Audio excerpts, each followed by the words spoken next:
Hello, world, and welcome to my podcast, The Bull, the China Shop, and I. This is a show for everybody who is ready to rock the boat and instigate. Some will call it a rant. I'm calling it an overdue cleansing of what is swept under the rug to make room for better, for bolder, and for braver. My name is Isabella Zaczek, and yes, I'm an instigator, but on the side of the angels. Yep, I did steal that line from my second favorite TV show, The West Wing. It is all about the uncomfortable topics and challenges out there in the business world that we all know about, but don't want to talk about, or do we? What we're going to do on this show is to take uncomfortable truths apart and discuss direction we could take going forward to approach these truths for action and impact. So let's open Pandora's box and turn what comes out of it into goodness.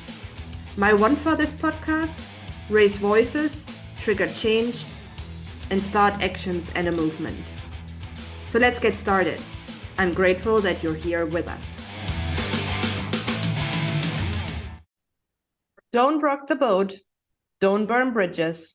Tread carefully, tread lightly. Anyone recognize this type of advice?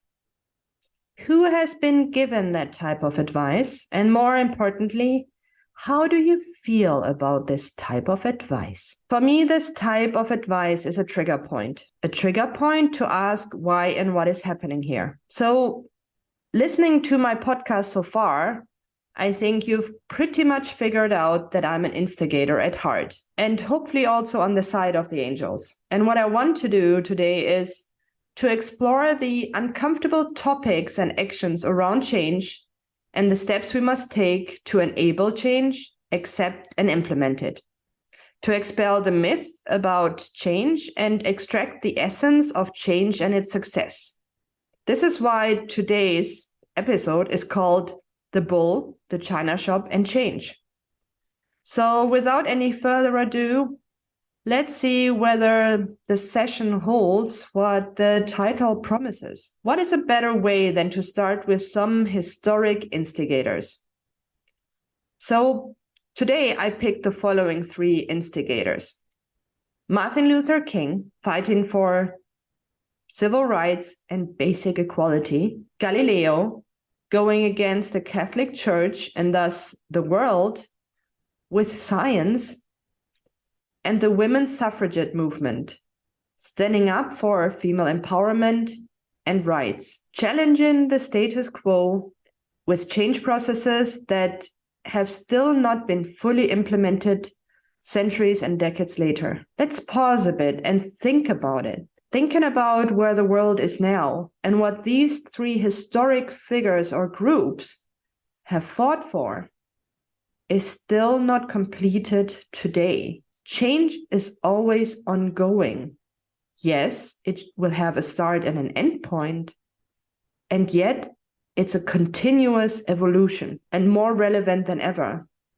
So when you think about Martin Luther King, Galileo, and the women's suffrage movement, what do they all have in common? Well, they rocked the boat, they burned bridges, and they did not tread lightly, going against deeply rooted beliefs, facing mockery, resentment, and even death. Here is the very interesting fact about change. I believe you do want to change for betterment, equality, advancement, and at the same time, you must bear with rejection, resentment, and potentially every negative reaction there is.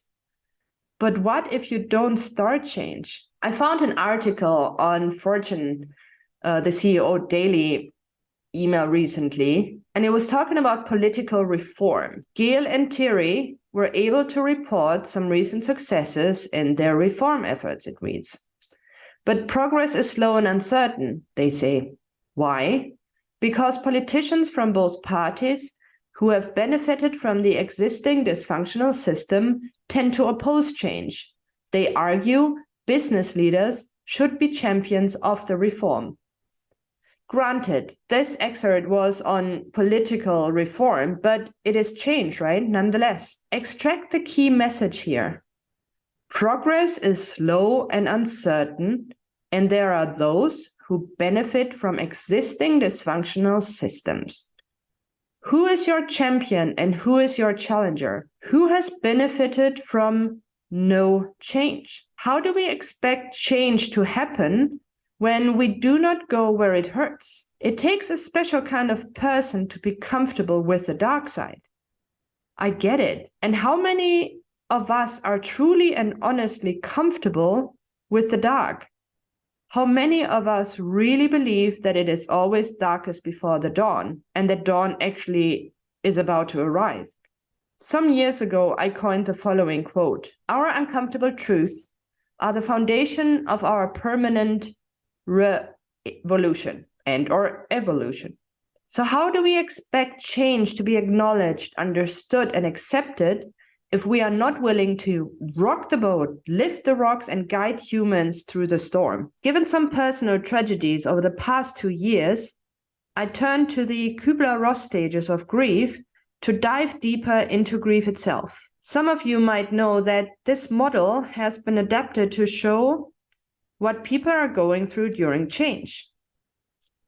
Leaning on the Kübler-Ross change curve, we will explore how the need for change must be emotionally felt within an organization and why we mustn't skip any steps, no matter how painful they are, for change to be impactful, successful, and sustainable. I'll say it again. Change must be emotionally felt within an organization.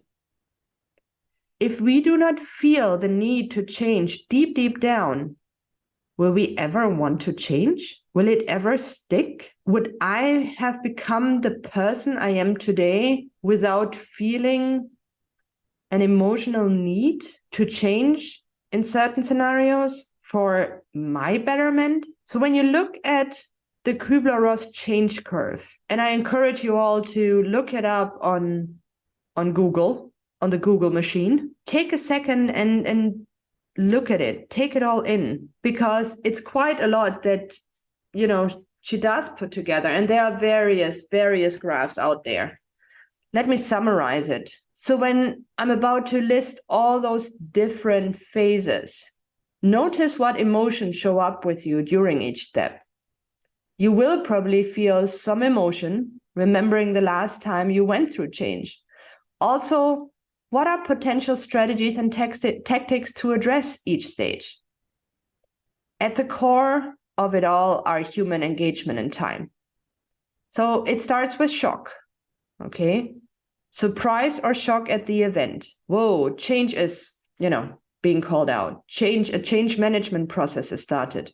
It's the reaction of, don't take away my comfort zone. And it moves further down into denial, disbelief, looking for evidence that it isn't true, it isn't happening, rooting for change to actually be unsuccessful. Oh, yes. And it goes deeper. Frustration, recognition that things are different, recognizing different perspectives, and sometimes feeling a feeling of being forced into change, truly looking for someone to blame. And why do I have to go through this? Whose fault is it anyway? The low point is truly reached. We're going down even further. Go with me. Go with me. Depression, low mood, lack of energy, low morale. This is rock bottom. This is where you need to support a human, a group, a team the most, because no one should stay in that step for too long. Yes, go through the step, go through the experience, but this is where support is needed. And then we move out.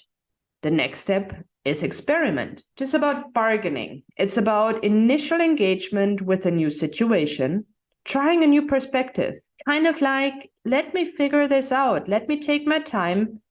Like wearing a new sweater, you are not yet 100% convinced suits you, and it goes further up, right? Uphill. Next one, acceptance. It is about learning how to work in the new situation, and you will see increased optimism. It is that step that really, really shows that people are okay with wearing that sweater. and given it a chance. And then there is integration, where change is implemented and where you have to have a closing point. But for everyone who thinks we can close the chapter now, well, not so fast, not so fast. A crucial step that many organizations miss is the following. Change comes in small and excruciating steps. We mustn't skip any steps, no matter how painful they are, for change to be impactful, successful, and sustainable. Follow up and follow through.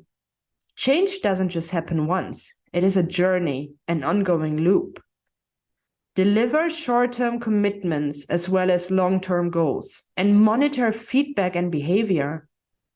Implement change management. This is where the management part of change comes into play, because change is never complete. Now, how do we get there? What is needed to implement change successfully and for good? What I want to give you today is a very high dose of vitamin C. Yes, vitamin C, or as I call it, the antidote to failure.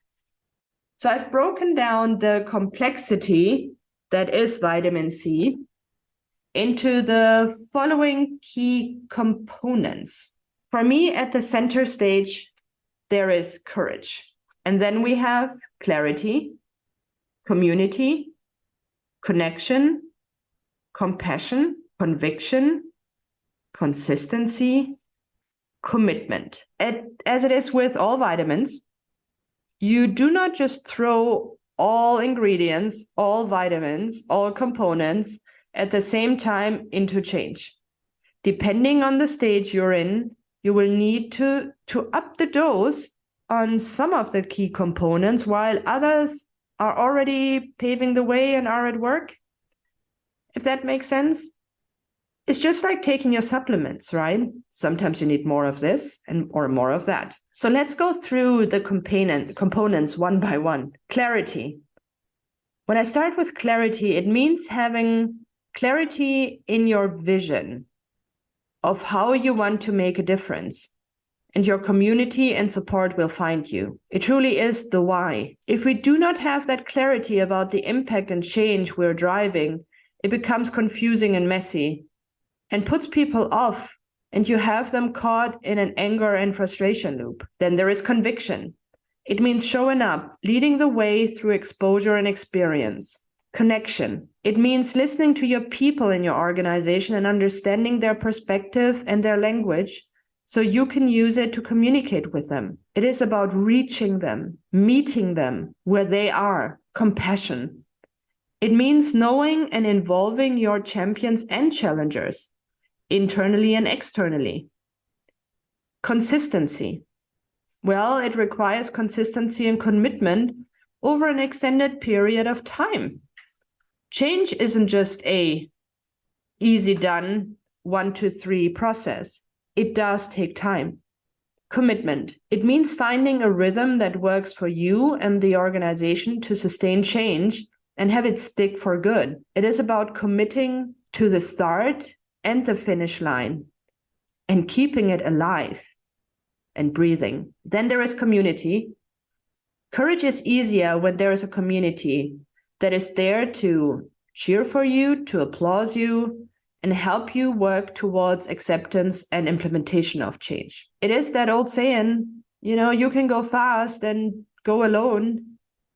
But if you really want to make a difference, find the people. It takes a village indeed. And then there is courage. It takes courage to reinforce the vision of how we want change to happen and to do the uncomfortable, to take on stances and actions that feel intimidating. It takes courage to embrace the impact we want to have, because the uncomfortable truth is change is uncertain and change overwhelms. Change comes in excruciating and small steps. Change also comes at a cost. Change is never complete. Change is felt different by the individual. And yet change is a mindset.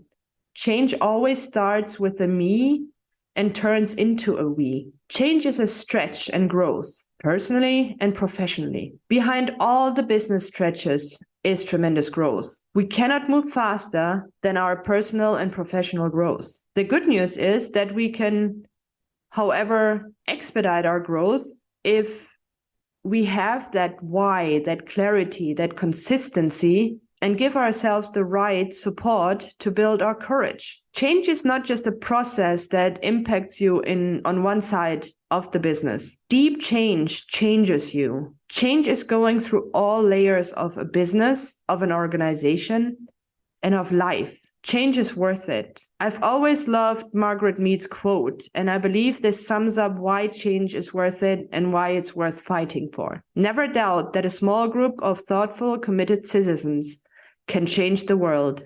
Indeed, it is the only thing that ever has. Thank you for listening to The Bull, The China Shop and I, with yours truly, Isabella Zaczek. If you like our show and want to know more about the podcast and me, myself, and I, please check out www.thebulllthechinashopandi, all one word.com, and leave us a review on the platform of your choice. Oh, and if you have any uncomfortable truths ready to be exposed, let us know. We want to hear from you. Always remember this Isaism. Your uncomfortable truths are the foundation of permanent revolution.